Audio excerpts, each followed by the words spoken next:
Welcome, ladies and gentlemen, to the Frienemy Podcast, a place where best friends who hate each other get together and have various discussions. I'm Mike, joined by my co-host, JP. JP, how you doing today? I'm doing great, Mike. How are you doing? I'm doing fantastic. How were your holidays? They were good. Actually, you came up on my holidays. I did. Yeah, my sister brought some wrapping paper that had a caterpillar, and of course, it reminded me of your mustache. And then my sister was like, hey, Mike's growing that new mustache. He kind of looks like a Sam's Club Wyatt Herb. But I stuck up for you. I said, he looks at least like a Kirkland Wyatt Herb. I mean, you get Mike at Walmart. You get Mike at Costco, not Walmart. I love that you said Wyatt Herb and not Earp. Oh, we're going to keep that. We're not going to cut that out. I am now Wyatt Herb. Wyatt Herb. Wyatt Herb is even better. Oh, that's fantastic. You didn't come up at all during our holiday conversation. Oh, okay. So that's how it goes. Figures. Okay, so we got a new sponsor today. Mike, would you want to go ahead and show us our new sponsor or talk about our new sponsor? I would like to, and it's a good one. We're really happy to have this new sponsor. We're sponsored by Kyle's Crystals. The nearest store is just a stone's throw away. His prices have hit rock bottom. He's bolder than the competition. Don't take these prices for granted. Of course, you can't get these deals anywhere else. So that's our sponsor. Thank you, Kyle's Crystals, for chipping in and sponsoring this episode. I appreciate the puns. Thank you. So moving on to our next segment, one we do every week. This is going to be our listener mail. We always appreciate getting letters from you guys. Any feedback that we get, appreciation. We know you love the show and you write in to let us know. So this one is addressed to JP. JP, do you mind reading this week's listener letter? Dear Frienemy Podcast, I'm a longtime listener. JP is my favorite host. I don't care for Mike. JP, you said you have always been a lifelong My Little Pony fan. So two-part question. Who is your favorite pony? And will you be a guest speaker at the My Little Pony convention again? Sincerely, Barnabas. P.S. Kyle can't compare to bronies like us. Thank you, Barnabas. So, JP, I've known you for, as we've said in past podcasts, for about 30 years. I've known you as a My Little Pony fan. Yeah, do you care to talk about that? Well, the internet is wild. You know, I didn't think my whole brony situation would come to the front like that. But yes, longtime brony. My favorite is Rainbow Dash. So, but I'm not a furry though. Okay, so just to make a distinction, you're not a furry, you're a brony. I'm a brony. What goes into being a brony? Just loving My Little Pony. Everything about it. You're all about that. Yeah. My Little Pony life. Now, are you familiar with a furry? I am. There are people that actually dress up in full head to toe animal costumes. And have sex. When they have sex, that's actually called yiffing. They have their own term for it. Yiffing? That's legit. That's 100% legit. I thought it was just a furry. Don't ask me how I know that, but I know that. So, I mean, maybe our two cultures have clashed a little bit. Yeah. So you're bronyism. I'm a brony. And I just appreciate the athleticism of them. Of being a brony. Of a brony. Yeah, I've seen you, walking around with your fedora and your neck beard. With your what did you say? Rainbow Dash? Rainbow Dash is my favorite. Rainbow Dash is your He's favorite. the fastest. Okay, all right. Well, Barnabas, thank you for writing in. JP, are you going to be talking at the My Little Pony convention again? No, the Rona. Oh, you know what? Yeah, I can't go. The COVID is gonna prevent me. Oh man. So. Speaking of not being able to travel, let's get into everyone's favorite segment, man movies. Man movie. JP, what's a man movie this week? One of my favorites. It's a great movie. It is Tremors. Tremors, fantastic movie. I recently watched it in preparation for the podcast. I'd seen it a long time ago when I was younger, but getting to rewatch it again, pretty good treat. I enjoyed it a lot. JP picked the movie this week. JP, why did you pick Tremors? It's just great. There's certain categories that define a man movie. I like great dialogue and punchlines. Just slap you in the face, make you feel manly. Action, and just male bonding. Male bonding is a very important part of a man movie. That's one thing I picked up a lot in this movie early on, is you have the two main stars of the movie, Kevin Bacon playing a character named Valentine, and then you have Fred Ward playing his character Earl. And right off the bat, it's them two together. They're working together. You get the impression that these guys have been together for years. Yeah, it's a great bromance. JP, why don't you give us a little quick synopsis of the movie for those that maybe haven't seen it? So basically, the movie is adult, the floor is lava. That sums it up perfectly. Yes, you can't touch the ground because these giant blind, they almost look like roly-poly worms with teeth. Mm-hmm. They will eat you. So they're in the desert. Kind of looks like outside of our town. Right, a little fun fact about that. That was actually not filmed too far from here in Lone Pine, California. Oh, okay. So right up north on the Highway 395, you run into a little town called Lone Pine. The movie's actually set in a fictional town of Perfection, Nevada. But right there on the Sierra Nevada mountains, you have Lone Pine, California, and they filmed the movie there. So it's really nice, picturesque movie. Kind of that high desert area. You got a lot of desert type of bushes and plant life, but you have the mountain backdrop, which plays a big part in the movie, actually. As JP pointed out earlier, a lot of the movie is them trying to get away from these giant worms, which they end up dubbing as graboids. And in order to get away from them, they spend large parts of the movie on these giant rocks. Who are some of the other characters in this movie, JP? You got the love interest, Finn Carter. She plays Rhonda. Oh, you got one of my favorite characters, Bert, played by Michael Gross. He has great punchlines. And of course, his wife is Reba. This is Reba McEntire's first movie, actually. Is it really? Yeah, it's the first one she's in. So I like her a lot in it. She's got that really heavy accent. I like that she doesn't try to hide it or be somebody else. She's just Reba. I've always liked Reba. So. I hate that her name is Heather. She should just be Reba. It'd just be Reba in the movie. Yeah. Another character that's in this movie is Mindy. She's on a pogo stick for most of the movie. I ended up finding out later on that she's the same girl in Jurassic Park, the same little girl that ends up running from the dinosaurs. So that's kind of her style of movie, I guess, is running from giant creatures. One of my favorite characters in the movie is Walter, played by Victor Wong.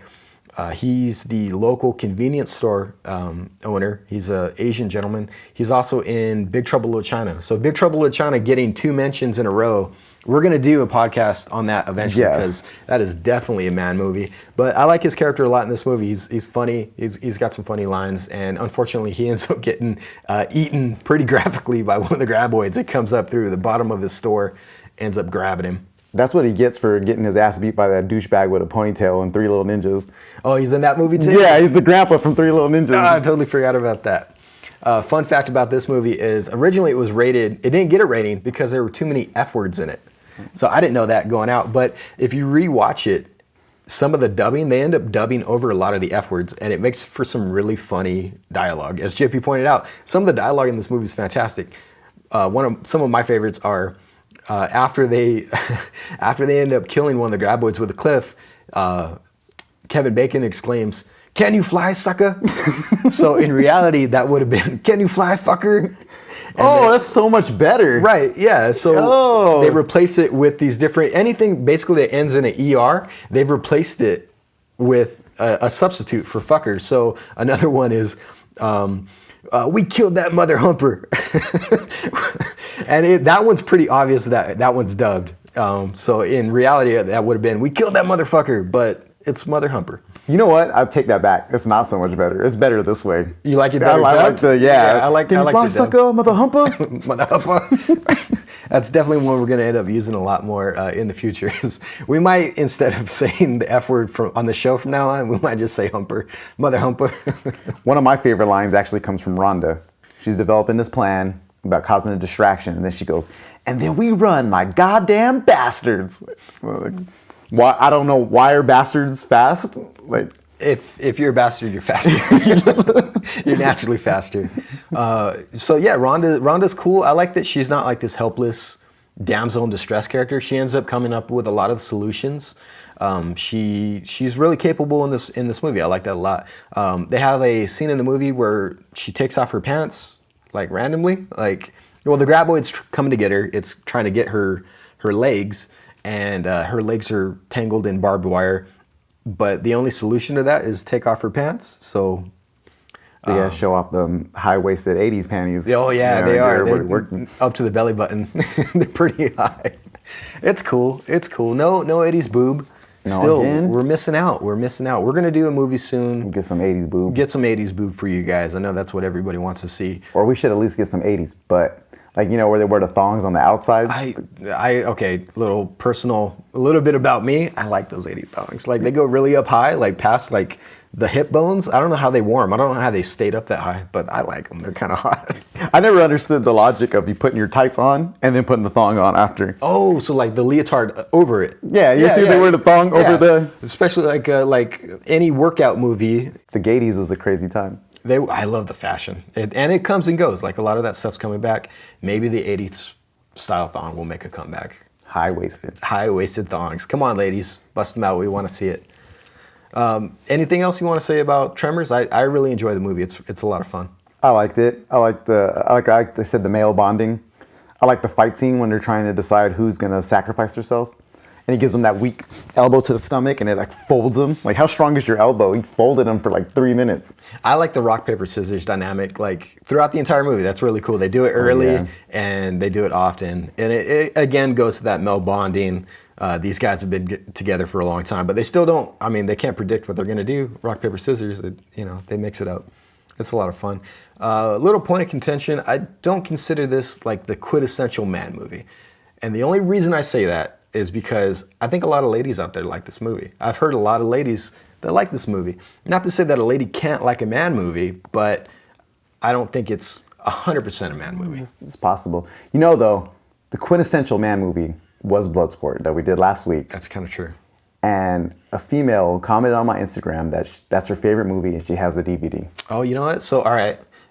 That being said, maybe I have to rethink what my definition of a man movie is. And if you guys want to suggest a man movie in the future, ladies, guys, children, grandmas, whatever you guys want to do. Kyles of the world want to throw it out. Go ahead and throw that out there. We'll listen to it. We'll take it into consideration. Maybe give it a watch. You never know. It might end up as our next man movie. What do we got next, Chippy? Okay, we're going to move into everybody's favorite segment, the town favorite. Would you touch his peepee? Would you touch his Pepe? JB, who is the subject for this week's episode of Would You Touch His Peepee? We're adding a little heat, a little Latino heat. I like that. A little spiciness going. South of the border, maybe? Yeah. Like both figuratively and literally? Yeah, oh, there we go. Yeah, this is a habanero because when he was popping, the ghost pepper wasn't invented yet, but he was the hottest thing around. Antonio Banderas. Oh, some Antonio Banderas loving on this episode. He's a handsome man. He has that accent too, that I can't, but I must. I like that. I like that he doesn't hide it. I like that he's a Spanish man. He's been in he's actually born in Spain, bilingual, and that comes out in his acting. I appreciate it. I like that he doesn't try to hide it. Some of the movies that Mr. Beautiful Antonio Banderas has been in, The Mask of Zorro, that's a good. That might be a man movie like in the future. I like that movie a lot. Catherine Zeta-Jones is in that. Oh, she's hot in that movie, man. When he cuts off her dress with the no. I had a thing for Catherine Zeta-Jones. I think everybody did. She's undeniably gorgeous. Desperado. That's the quintessential cool guys don't look at explosions movie right there. Guitar Case Guns. We got to do that one too. All right, there's too many movies. Too many man movies. Yes. We're going to get to them all eventually, all of them. We're going to cover every man movie ever made. I like that one, Desperado. The guy does the kick out with the guitar case. Every single time he fires it, there's a rocket in it. Little spoiler for you there. He's also in probably the best movie on the list is Shrek 2. Oh yeah, that's a classic. Classic. He plays Puss in Boots, makes his debut as that character. He's also the dad in Spy Kids. He's in Original Sin with Angelina Jolie. So basically a softcore porn. Interview with the Vampire. He plays the vampire Armand. That movie is just chock full of like good-looking dudes. Tom Cruise. Brad Pitt. It's Antonio Banderas. How did you get 3 of those handsome dudes in one movie? That's kind of mind-boggling. And then looking back on doing a little bit of research on him, I forgot he was in Philadelphia with Tom Hanks. He plays the boyfriend. He plays Tom Hanks' boyfriend in Philadelphia.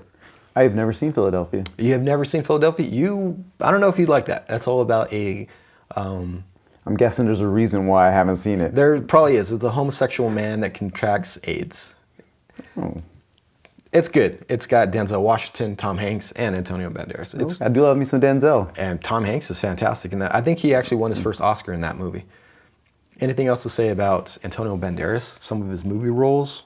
Some more things that make him pee-pee touching worthy. Yeah. What that else? long flowing black hair. That's generally, he has that all the time. All the time. I like that, especially in The Mask of Zorro. He's really showing that off. His gains are all right, you know. I didn't say he's 50 Shades of Gains like Tom Hardy, but he usually stays fit. He stays fit. I would never consider him. Yeah, he's not like that 80s action star that's ripped. You know what I mean? Your Arnold Schwarzeneggers, your Sylvester Stallones. But he's always in shape. He's never out of shape for his movies. That's cool. Okay, so taking that into consideration, the black hair, the Latino heat, the good movies, the mystique, the accent. Would I touch his pee-pee? That's the question everybody wants to know. The answer is no. What? And the reason is because he played a cat. And everybody knows, not only do I hate cats, but I'm allergic to cats. He plays a cat that wears a hat and a sword and boots. I mean, the whole thing is he's wearing boots. Man, that's kind of surprising to me. I thought the whole Spanish angle, there was a possibility that you were going to touch this guy's pee-pee. Now, if you're asking me, would I touch his pee-pee? Oh yeah, I'm going to grab that Spanish pee-pee, man. I'm going to get it. Vampire or not, I'm going to get it. I'm going to go to grab for it. He's got his fangs out. Do not touch my pee-pee. I don't think he talks like that in that movie, but regardless, I'm going to grab it. You sounded like the Count. That's in my head. In my head, that's how all the vampires sound. They're all the Count from Sesame Street. 2, 3, touch my pee-pee. They all talk like that in the interview with the vampire. All the vampires do. My accent went back to Bane mysteriously for some reason. I'm a vampire. I'm Bane the vampire. I think that right there concludes this week's segment of Would You Touch His Pee-Pee? We're going to move on to a new segment that we added on last week, but it's making a return this one, and that is going to be JP's Vocabulary Word of the Week. JP, enlighten our audience. What is the vocabulary word this week? Like I said, this is the segment to increase your vernacular and make you sound smarter than you actually are.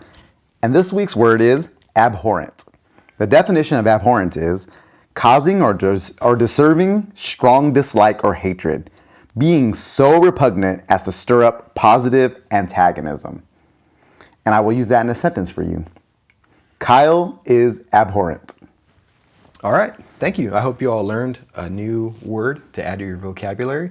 We're going to move on to everyone's favorite segment. It's a segment we added last week. We got a lot of positive feedback on this segment, JP. I got to say, out of all the segments that we added or what we've done, this one has received, I think, the most positive feedback. So it's making its triumphant return this week, and that is JP's Drawing Corner. All right, so we're getting into it. We got JP did a new piece of art for this week's JP's Drawing Corner. We're going to look at it. We're going to share it with you guys. He's bold enough to put himself out there as an artist. We're going to dissect this masterpiece. JP, what have you created for us today? Okay, so I was sitting around remembering how I was all into nostalgia, and the nostalgia made me think about when we used to play basketball all the time. So I drew a picture of what always happened in basketball. This is me wearing my favorite player's jersey, R.I.P. Kobe, dunking on Kyle. Dunking on Kyle. Yes. Kyle, quintessential fat Kyle, squarehead with the X's on the eyes. Now, last week, we kind of touched on this a little bit. Now, you've said that it means he's knocked out unless he's dead. Yes. Which one is it this time? He's dead on this one. He's dead on this one. You dunked on him so hard that he died. He died from embarrassment. Oh my goodness. My favorite part of this whole entire drawing is Kyle's wearing a Crazy Town t-shirt. Come my baby, come my baby. You my butterfly, sugar baby. Remember that song? And you know what? I've seen Kyle in that shirt. I think he's kind of like, he's almost like a cartoon character. He only wears like 1 or 2 shirts. Yeah, band shirts. Band shirts. And yeah. I've seen Kyle in this shirt. It's so worn out at this point. It's got holes in it. He wears this shirt all the time. Why only the one color choice? You have a spot of red in this piece of art. Where did that come from? It came from the blood of aggressively killing your enemies. But it's on the backboard. It's part of the backboard. Like, apparently you have access to colors, so you only chose one color. You chose to do a red line on the backboard. I'm not mocking it. I'm not criticizing it. I just wanted to know where that came from. It's a surprise. It's a surprise. I keep you guys guessing. It definitely kept me surprised. The words of 50 Cent, joy wouldn't be so special if there wasn't for pain. So, a little piece of color at you real quick. I appreciate the color. Going back to the piece of art, looking at it, you're really good at drawing things anatomically correctly. Your legs in this picture are anatomically correct. They're about as big as Kyle's head. Yeah, I'm all torso. You're all torso. Your waistline going down your legs to your upper body. Your upper body's twice as long as your legs are. And that's how you walk around in real life. You walk into a room and it surprises people. Yep. It's called realism, ladies and gentlemen. This is, if you were to classify this in a genre of art, it's definitely realism. I love it. I think it's a perfect drawing. Do you have another one to share with us? Yes, my next piece, I switched it up for you guys. Oh, you Actually, did? Yeah, I was feeling real festive. I haven't seen this. We're I'm in the excited. holiday spirit. Okay. Here you go. Oh, man. You have one color to work with. As demonstrated in our last one, you like the color red. So we've got a lot of red going on in this one. What does this say here? It says Merry Bristmas. What does that mean? Bristmas is the way you say Christmas in blood. In blood? Like written in blood, or as in like a gang member blood? In the linguistics of blood, the way they speak. Who speaks? The blood. They might be like, hey, let's go to the boffy shop and get some Baramel boffy. Okay, all right. And this is Black Santa Claus with sunglasses. Yeah, Black Santa Claus. He's a gangster. Gangsters wear sunglasses. That's right. All right, this one's pretty good. What I really liked is the ball at the end of the cap is done pretty well. Oh, thank you. That's pretty good. That's pretty good. This whole picture, I think you definitely stepped it up from an artist's perspective. The face looks fantastic. Did you draw this or did you just color it? I did a little bit of both. A little bit of both? A little bit of both. Okay. I've colored some of it. Okay. And I added on to the base coloring. Okay, all right. Just to show that I'm good with my inks. You are. Yeah, so. One thing that I really appreciate is you are completely inside the lines on this one. Anything else you want to share on this piece of artwork? Just that red beard, red mustache, showing some love to them. Because, we don't discriminate against either gang. Last week we had a Crip write-in and asked Mike, and then this is for the Bloods today. We don't want any beef, so we're going to cover both sides equally on this podcast. No gang beef, please. Don't write in with any gang beef. JP, thank you for sharing, putting yourself out there. As always, everyone's favorite segment, JP's Drawing Corner. Shibba-doo-wop-doo-wow. JP, you want to introduce everybody to our next segment? Ladies and gentlemen, we got the next segment that was a favorite from last week too. It was a new one last week. It is relationship advice. Important stuff. What's the question this week?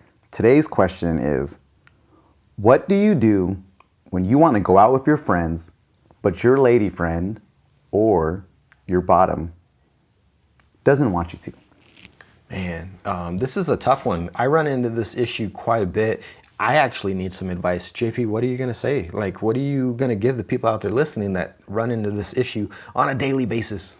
Okay, being a pro of going out with my friends a lot, lifetime pro, the thing I found to do is just do it. Just do it. I learned that it's easier to ask forgiveness than it is to ask for permission. So we're drawing some inspiration from Shia LaBeouf from our previous episode, and just do it. So asking for forgiveness instead of permission, and this has worked for you? Yes, it's easier. I also like to, a little thing that helps you out is I like to come home, pants off. What? Yep, come home, pants off, because I call my penis the clock. Because when I whip it out, she knows what time it is. So are you using this tactic if she doesn't let you go out? You're like, all right, I'm not getting to go out with my friends. It's sexy time? No, I went out with my friends. Oh. Yeah, I went out with my friends. She might be a little angry because I went out when she didn't want me to, but the penis is going to cheer her up. So this is like a win-win situation. Win-win, yeah. You hang out with your friends, you open the door, pants off, get to business. Get to Pound Town. Get to Pound Town. Man, that's some good advice, because I've had problems in the past. I've wanted to go out with my friends, and she's like, no, you can't go out with your friends. I'm not gonna let you. And then she blocks the door, and she's like a thwomp, you know, from Mario, those big old stone guys. She's like an immovable object. She's like, no friends for you. I'm the only one. I need more attention, and I don't know what to do. It's time for Grey's Anatomy. Right. So, but now, armed with this knowledge, I think I might be able to just get out of the house, come back, and ask for forgiveness. I got some other advice for you. I'm all ears. When that happens, so you'd be like, okay, you know what? You're right. I'm gonna sit down and watch Grey's Anatomy with you. And then when you guys are walking back to the couch, you sprint to the door. Your superior male athleticism is gonna have you get out there. She ain't catching me. Nope. But I think a side note to that, have the car keys in hand when you're getting ready to do it. That way you're not having to fumble around for them. You're not wasting any time. She can't catch you that way. Because if you have to stop to make a detour to get the car keys or your shoes on or something like that. So I think what we're trying to say is beforehand, be ready to go. Yep. And Plan then ahead. You're out drinking some cold boys, playing battle shits in public bathroom stalls. Guys night out. Guys night out. Guys night out. So gentlemen out there listening, this is going to get you your guaranteed guys night out. JP, that's some good advice. I appreciate you sharing with that. Well, thank you. And like always, if there's any advice, if you want to write in the comments, like you might have a problem that you don't have enough testosterone to settle yourself, we can help you out with that. Man, so today we've covered our new sponsor, our fan letter, our man movie Tremors. If you haven't seen it, go out and watch it. Watch it maybe before the podcast. I don't know how that's possible, but if you happen to, go back in time, give it a watch. That way you can know what we're talking about as we're talking about the movie. We played everyone's favorite game, Would You Touch His Peepee? And Ryan, I see you, baby. Have a good day. Obligatory Ryan reference. Thank you guys for listening.